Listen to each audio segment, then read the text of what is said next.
A single sentence, spoken without thinking, was enough to freeze an entire room. "Careful, people would think we're together."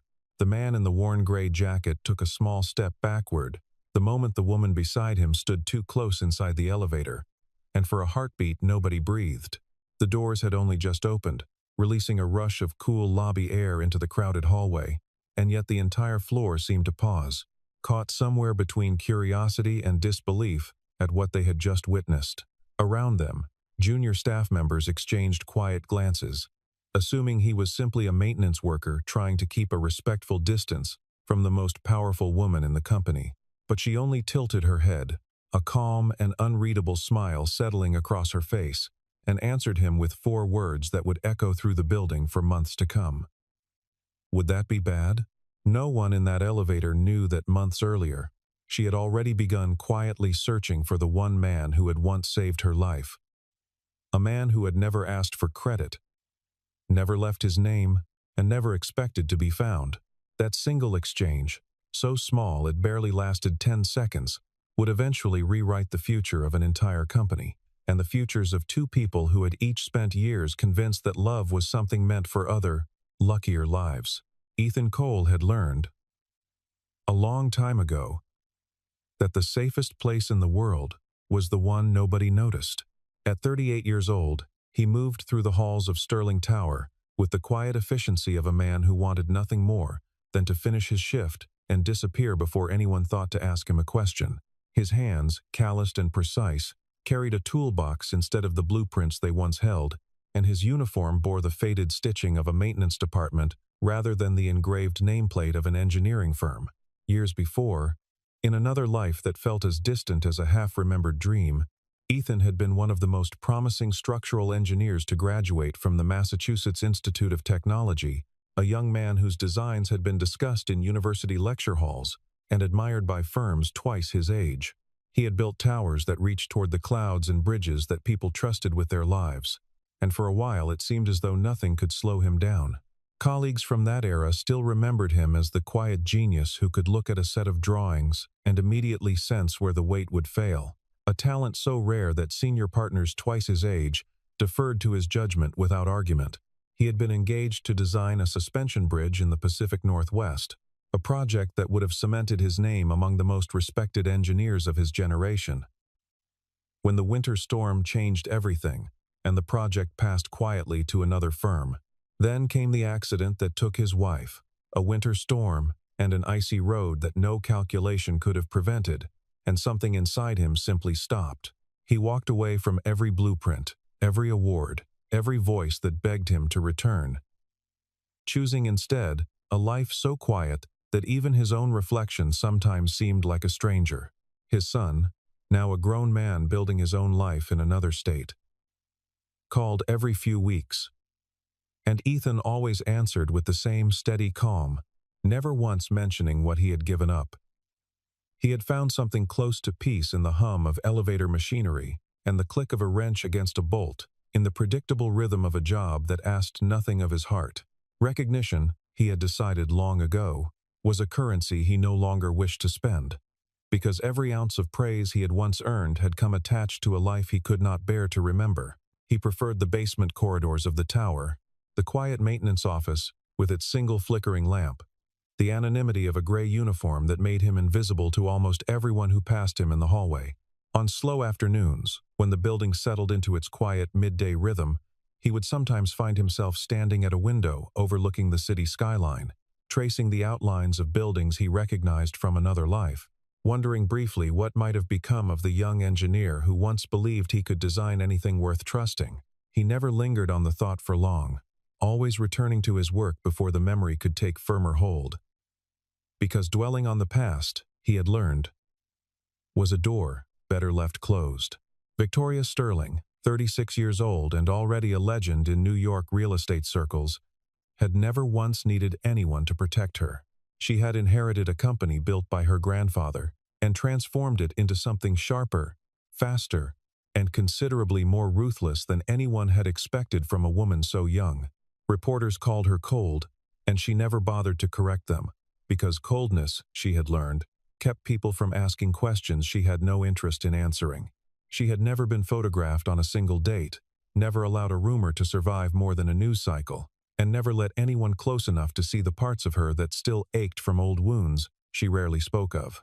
Behind every polished headline and every confident boardroom speech was a woman who had built walls so tall that even she sometimes forgot what it felt like to be truly seen.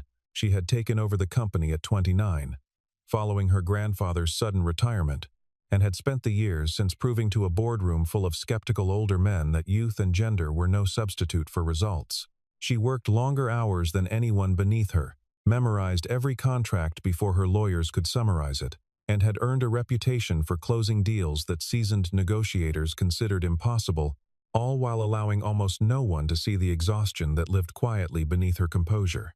When she arrived that autumn morning to personally inspect the company's flagship building, her heels striking the marble floor with the practiced rhythm of someone who commanded every room she entered, most of the staff straightened their posture and rehearsed their greetings. Assistants scrambled to align folders, junior executives smoothed their jackets, and even senior partners lowered their voices as she passed.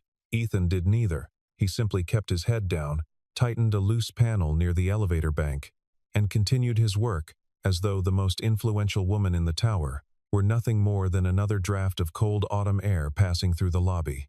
It was a small thing, that indifference, but it was the first thing in a very long time that made Victoria Sterling actually stop and look twice, her gaze lingering on the back of a man who had not once turned to acknowledge her presence. The elevator jammed on a gray afternoon in early November, trapping only the two of them between the 14th and 15th floors. The lights flickering once before, settling into a dim amber glow. Outside the steel doors, muffled voices gathered quickly. Security guards radioing for assistance, while a handful of curious employees pressed close to listen, but inside the narrow box, the world had narrowed to just the two of them, and the low mechanical groan of a system struggling to restart itself. Victoria reached for the emergency panel out of habit, her voice already sharpening with the kind of command she used in boardrooms. But Ethan raised a calm hand and asked her, gently, to give him a moment first.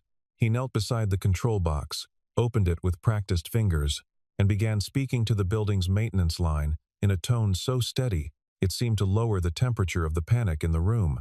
Victoria watched him work in silence, struck by something she rarely encountered, a man who did not tremble in her presence, who did not stumble over his words or glance nervously toward her the way most men did.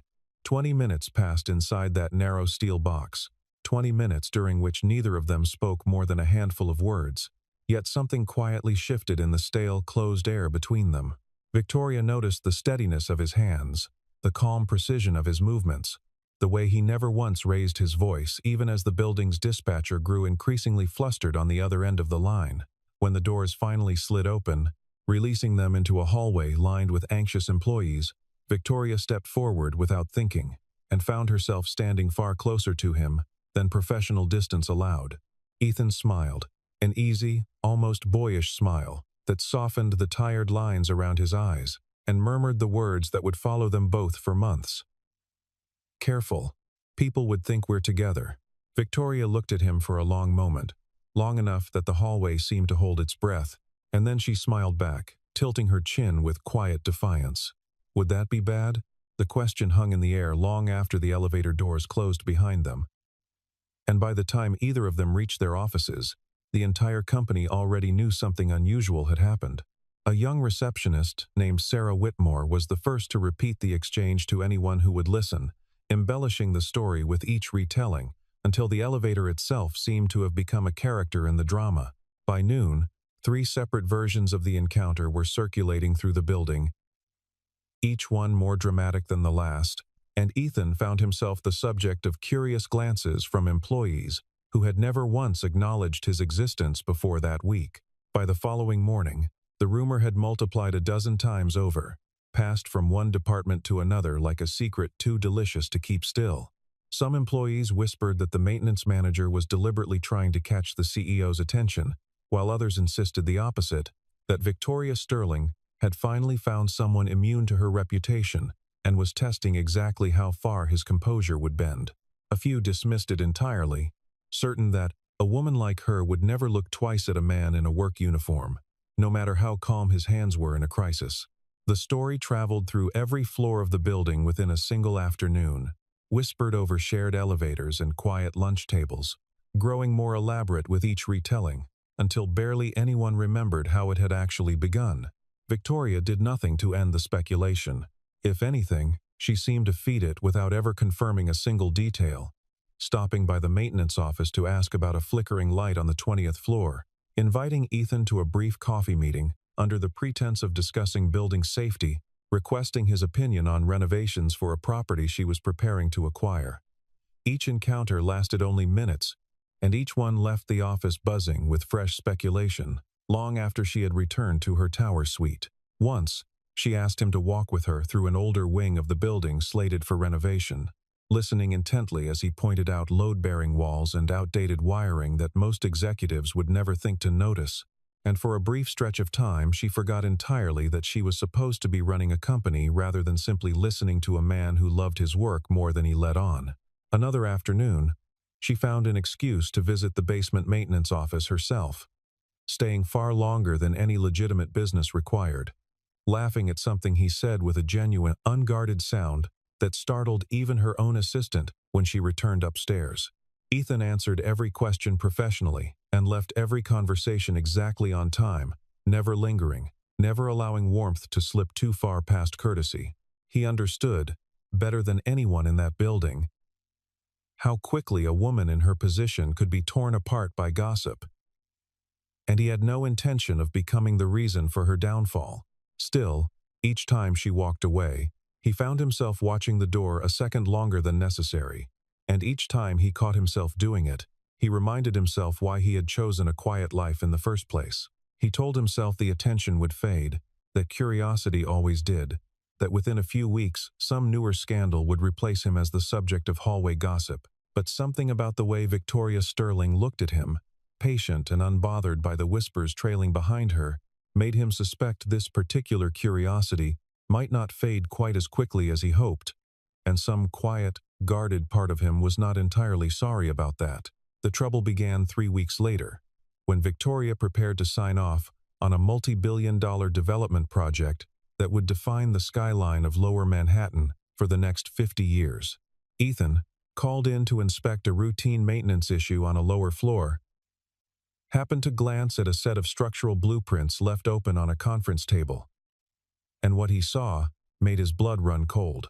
The steel specifications were wrong, subtly but unmistakably wrong, calculated with a load-bearing formula that would hold steady for the first decade before beginning a slow and catastrophic decline. He traced the numbers twice with his finger, certain he had misread them, but the error remained exactly where he had first found it, buried beneath layers of confident engineering jargon that most people would never think to question. The flaw was subtle, hidden inside a column of figures that looked correct at first glance. A miscalculation in the tensile strength of the steel, supports that would only reveal itself under sustained pressure over many years, long after the original engineers had moved on to other projects and other cities. He pulled out his own notebook, the same worn leather notebook he had carried since his university days, and began recalculating the figures by hand, checking and rechecking each formula until he was certain beyond any doubt. He said nothing at first, uncertain whether raising the issue would be worth the humiliation he knew would follow, but the image of collapsing floors and crushed lives would not leave him alone that night. He lay awake, replaying the numbers in his mind, running the calculations again and again on a legal pad at his kitchen table until the sky outside his window turned pale with morning light. The next morning, he requested a brief meeting with the project's lead engineers, and the moment he began explaining the miscalculation, laughter rippled through the room. A maintenance worker, questioning a team of licensed structural engineers, seemed like a joke too absurd to take seriously. And one senior architect suggested, not quietly, that Ethan return to fixing light fixtures and leave real engineering to people who understood it. Victoria, standing at the back of the room, said nothing in his defense. But she also did not laugh.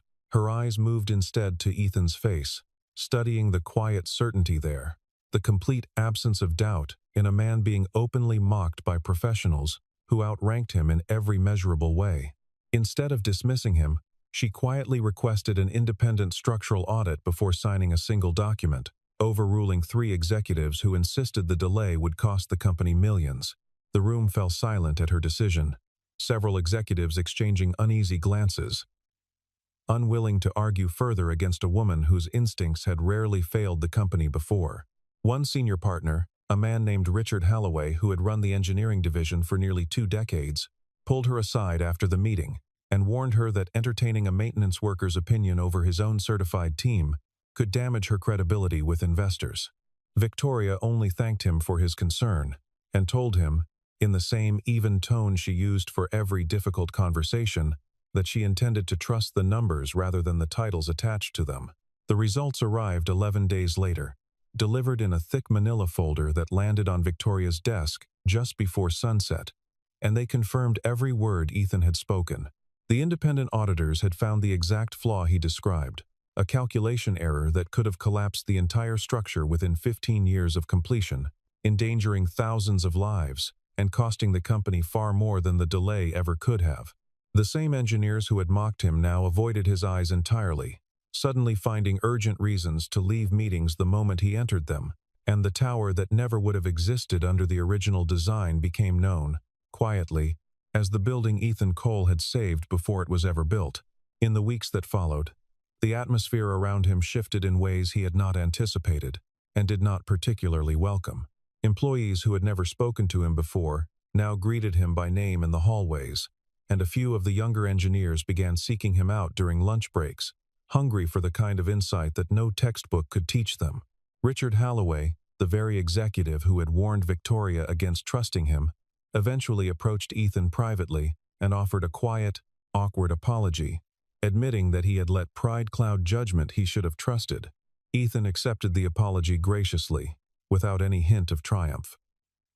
Because vindication, he had learned long ago, meant very little to a man who had never wanted the spotlight in the first place. That night, unable to shake her curiosity, Victoria opened a private search into Ethan Cole's history, something she had avoided doing out of respect for his privacy, until his knowledge of structural engineering made the question impossible to ignore. What she found stunned her into a long, uncomfortable silence at her desk, the glow of her computer screen the only light in an otherwise empty office. There he was, 12 years younger in old photographs, standing beside award plaques and university deans, credited on projects that had reshaped city skylines from Boston to Chicago. Article after article praised his precision, his rare instinct for load and balance, his ability to see weaknesses in a structure that no other engineer in the room had noticed. One retrospective piece, written years after his disappearance from the field, speculated about where he might have gone, calling his absence one of the great unsolved mysteries of modern American engineering, a talent that had simply vanished without explanation or farewell. Victoria found herself reading that particular article twice, struck by how confidently the writer had assumed Ethan's story had ended in tragedy, when in truth, it had simply gone quiet. Waiting, perhaps, for the right moment to begin again. She read about his early graduation from the Massachusetts Institute of Technology, about firms that had once fought over his talent, about a rising career that seemed destined for greatness before it simply stopped. Then, abruptly, the record went quiet. The articles stopped, the interviews vanished, and a single line in an old industry newsletter mentioned the sudden and unexplained departure of one of engineering's brightest minds following a personal tragedy. Victoria sat back in her chair, staring at the photograph of a younger Ethan smiling beside a woman whose name she now recognized as his late wife, and felt something shift quietly inside her chest. She could not understand how a man capable of shaping entire skylines had chosen instead to fix flickering lights and jammed elevators, asking nothing from the world in return. The more she read, the more the questions multiplied. And the more those questions multiplied, the more she found herself thinking about him long after she should have gone home. She began to notice things she had never paid attention to before. The quiet dignity in the way he carried himself, the careful patience in his voice when speaking to frightened tenants during emergencies, the complete absence of bitterness in a man who had every right to feel cheated by life. For the first time in years, Victoria found herself distracted during meetings that should have commanded her full attention, catching herself sketching idle thoughts in the margins of contracts, instead of reviewing the terms in front of her. Her assistant, a sharp young woman named Claire Bennett, who had worked beside her for nearly 5 years, noticed the change immediately, though she was wise enough never to comment on it directly. Victoria told herself repeatedly that her curiosity about Ethan Cole was purely professional, born from gratitude and admiration for a man who had twice protected things she valued.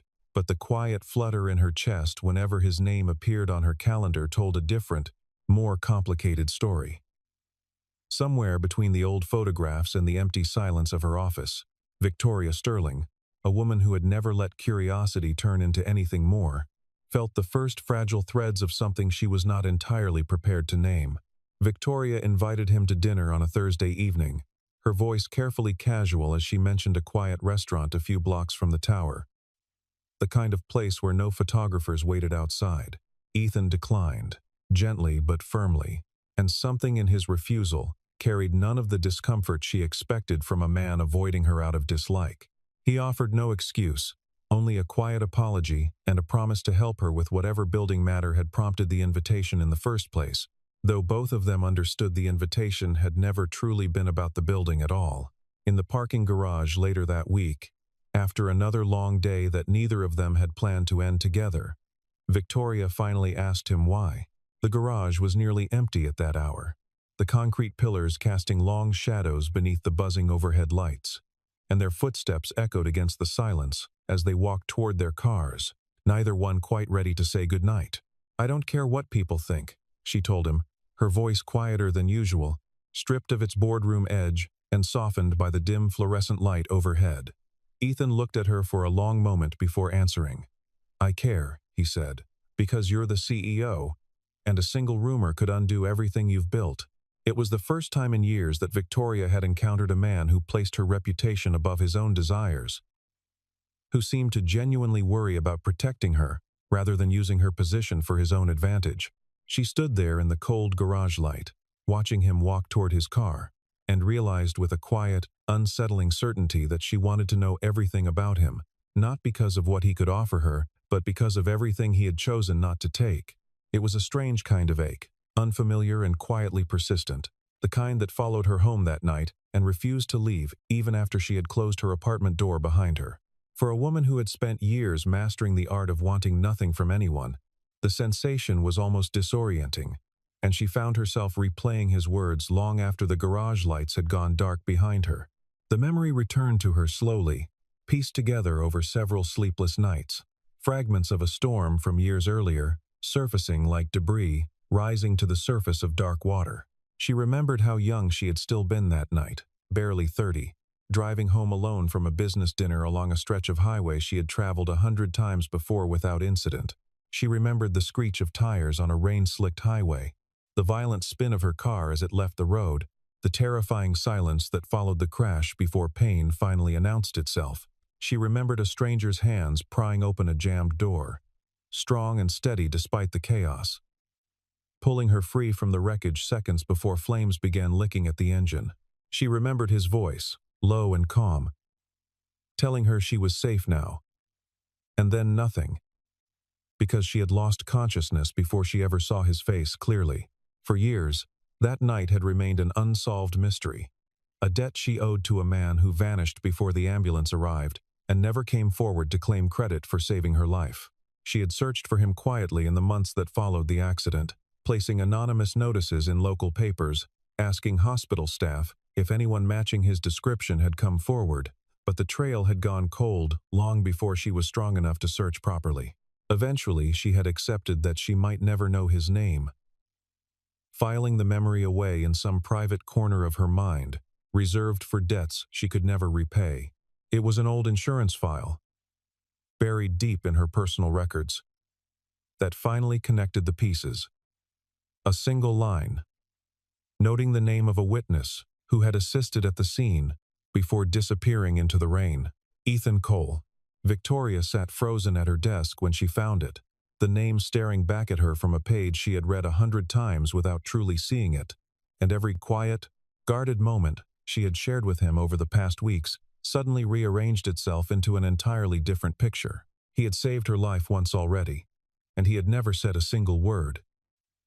Had stood beside her in an elevator and in a hallway and in a parking garage, without once revealing that they had already met, years earlier, in the worst moment of her life.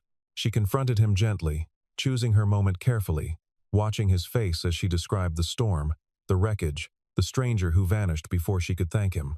She watched him closely as she spoke, searching for any flicker of recognition, any small betrayal in his expression that might confirm what she already suspected.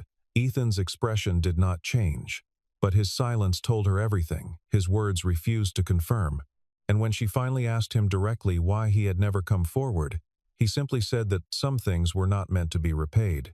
He told her that helping a stranger on the worst night of her life had never felt like something that deserved a reward. Only something a decent person did, without needing to be thanked for it afterward.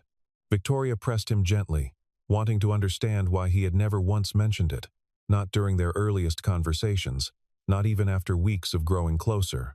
Ethan explained that revealing it earlier would have changed the way she looked at him, turning him into a rescuer in her eyes, rather than simply a man she had chosen to spend time with on his own merit. He confessed that some quiet, stubborn part of him had wanted her to know him first as Ethan Cole, the maintenance manager who fixed elevators and kept to himself, before she ever learned he was also the stranger from the storm. Victoria understood, more than he perhaps realized, because she too had spent her entire adult life wondering whether people valued her for who she truly was, or merely for what her name and fortune could offer them. From that moment on, Victoria stopped pursuing him with the tools of her position. Understanding at last that money and status meant nothing to a man who had already given her the one thing that could never be bought, she began arriving at his modest apartment building, instead of summoning him to her office. Driving herself through evening traffic without a driver or an assistant trailing behind her, something she had not done in years. They ate at small, unremarkable diners, where nobody recognized either of their faces, sharing quiet meals over coffee that had long gone cold by the time either of them noticed, talking about nothing important and somehow everything that mattered. One evening he showed her an old sketchbook filled with bridge designs he had never submitted anywhere, structures that existed only on paper. And she turned each page slowly, asking questions with a curiosity that had nothing to do with business and everything to do with wanting to understand the man sitting across from her. She lingered on one particular sketch, a suspension bridge rendered in careful, patient pencil strokes, and asked him softly why he had never built it. Ethan was quiet for a long moment before admitting that he had drawn it the week before the accident, and that finishing it afterward had always felt like a betrayal of the life he had lost, though he could no longer fully explain why. Victoria closed the sketchbook gently and slid it back across the table toward him, telling him only that unfinished things were not the same as forgotten ones, a sentence he would carry with him long after that evening had ended. Another night, caught in a sudden downpour with no umbrella between them, they ducked beneath the awning of a closed bakery and stood shoulder to shoulder watching rain sheet down over the empty street, neither of them in any particular hurry to find shelter elsewhere. She learned to walk beside him after work instead of ahead of him, matching his slower, deliberate pace instead of rushing toward the next meeting, learning for the first time in years what it felt like to simply exist beside another person without an agenda.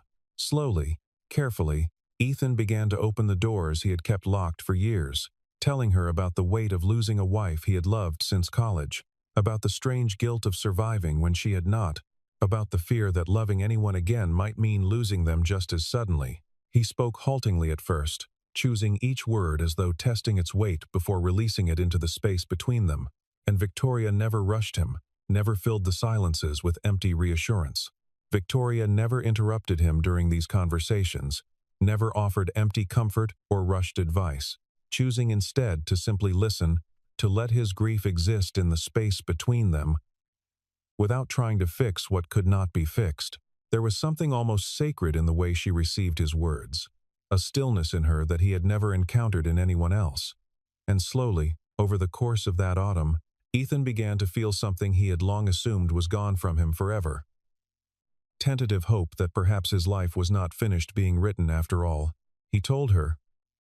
One evening, as they sat on a bench, overlooking the river, about the final conversation he had shared with his wife. Before the storm took her, the ordinary argument about nothing important that he had never gotten the chance to apologize for. He told her about the years he had spent afterward, convinced that his talent for engineering had somehow become tangled up with grief, that every blueprint reminded him of a future he had once imagined building alongside her. Victoria said nothing in response, only reached for his hand and held it in silence as the river moved slowly past them in the fading evening light. And in that silence Ethan understood, perhaps for the first time, that grief and hope could exist in the same heart without one destroying the other. The shareholders' meeting that winter was unlike any Victoria had ever led, her voice steady but unmistakably different as she stood before the room and set aside the usual quarterly figures to speak, instead, about the man who had quietly protected the company from disaster. She told them about the flawed blueprints, about the collapse that would have happened years down the line, about the maintenance manager who had risked ridicule to speak a truth no licensed engineer had caught. The room listened in near total silence, the usual restless shuffling of papers and phones absent for perhaps the first time in the company's history. Even the most seasoned board members, men who had sat through hundreds of quarterly meetings without ever once looking up from their tablets, kept their eyes fixed on Victoria as she spoke, sensing that whatever she was about to say carried more weight than any earnings report ever could. She told them, for the first time publicly, about the storm years earlier, about the stranger who had pulled her from a burning wreck and vanished into the rain without ever seeking recognition, her voice catching only slightly as she described a debt she had carried, unspoken, for years. The boardroom, filled with executives who had once dismissed him without a second thought, rose from their seats in a slow, uncertain applause that grew louder with every passing second, until the sound filled the entire hall. Several of the men who had laughed at him in that early meeting now sat in silence, their faces flushed with something between shame and disbelief. Unable to meet the eyes of the man they had once mocked so freely, Victoria offered him, publicly and without hesitation, the position of senior technical advisor, a role that would allow his talent to finally return to the light after years buried beneath a maintenance uniform. Ethan accepted, not because the title mattered to him, and not because of the salary attached to it, but because for the first time since his wife's death, he felt something inside him ready to begin again. He stood at the front of that boardroom, surrounded by applause he had never sought and never wanted, and felt, for the first time in years, that perhaps the world still had a place for the man he used to be. Later that evening, after the boardroom had emptied and the building had quieted into its usual after-hours stillness, Ethan found Victoria alone in her office, staring out at the darkened skyline with an expression he had not seen on her before, something almost vulnerable beneath the composed exterior she wore so carefully in public. He asked her, quietly, why she had chosen to reveal the accident to an entire room of shareholders instead of keeping it private between the two of them. Victoria turned to face him, her reflection faint in the glass behind her, and told him that she was tired of protecting a version of herself that no longer felt true, that some debts deserved to be spoken aloud, rather than carried silently forever. Snow began falling early that winter, soft and unhurried, settling over the city in a quiet white hush as Victoria and Ethan walked together outside the tower, long after the offices had emptied for the night. The streets were nearly silent, the usual roar of traffic muffled beneath a fresh layer of white, and the two of them walked slowly, unhurried, as though neither wanted the evening to end. She reached for his hand without announcing it, her fingers slipping naturally into his, as though they had done this 100 times before, and Ethan laughed softly under his breath. The sound warm and unguarded, in a way she had never heard from him before that night. Careful, he murmured. The same words he had spoken months earlier in that stalled elevator. People would think we're together. Victoria turned to face him fully, snowflakes catching in her dark hair, and repeated the very question that had started everything between them. Would that be bad? This time, Ethan did not step back. He studied her for a long moment, something soft and certain settling into his expression, before he finally answered her. His voice quiet but unwavering. If it's you, he said, then no. It would not be bad at all. They walked on together through the falling snow, past the glowing windows of a tower that had once separated them by every measure society could invent. And for the first time in years, neither of them cared who might be watching. The rumor that had once scandalized an entire company had finally become the truth neither of them was afraid to admit, spoken openly now beneath a winter sky that seemed to hold no judgment at all. They moved forward, as equals now, a CEO and the man who had quietly reshaped her life twice without ever asking for anything in return. Two people who had each carried private wounds for far too long and had finally found, in each other, the beginning of something worth healing for. The snow kept falling long after they disappeared around the corner, quiet and steady, covering the city in a soft white silence that felt, for once, like the start of something rather than an ending. Somewhere behind them, high above the empty street, the lights of Sterling Tower still burned in scattered windows, indifferent witnesses to a story that had begun with a single careless sentence in a stalled elevator and ended, months later, with two people no longer afraid of being seen together. In the years that followed, neither of them would ever quite agree on which moment had truly marked the beginning. The elevator, the storm years earlier, or the quiet parking garage confession, but both of them would always agree that whatever had started it, they were grateful, in the end, that it had never let them go. Sometimes, on quiet evenings long after that winter had passed, Victoria would find herself standing near the same elevator bank where it had all begun, remembering the exact sound of Ethan's voice, the first time he spoke those careless, fateful words. She never told him how often she returned to that memory, how a single stalled elevator on an ordinary autumn afternoon had somehow become the hinge upon which her entire life had quietly turned. Ethan, for his part, kept the old sketchbook on a shelf in their shared apartment, its pages no longer empty, filled instead with new designs he had finally allowed himself to imagine again, drawings of buildings not yet built, and a future he had once believed was closed to him forever. Neither of them needed grand declarations to know what they had found in each other. Only the steady, ordinary proof of two people who chose, every single day, to stay.